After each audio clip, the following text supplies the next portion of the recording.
নমস্কাৰ, মোৰ কবিতাৰ শিৰোনামা বৰষুণ। কবি শ্ৰী সোণাক্ষী শৰ্মা।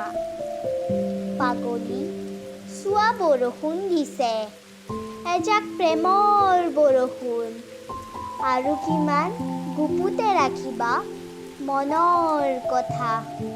ব'লা দুয়ো তিতো প্ৰেমৰ বৰষুণত, খিৰিকীৰ কাষত বহি অপেক্ষা কৰি থকা বৰষুণ জাক আহি পালে, দুয়ো দুহাত মেলি গাম প্ৰেমৰ গান।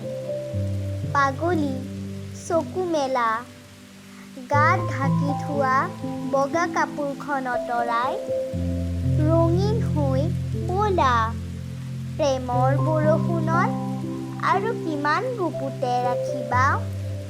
ব'লা পাগলী, তিতো এজাক প্ৰেমৰ বৰষুণত। নমস্কাৰ।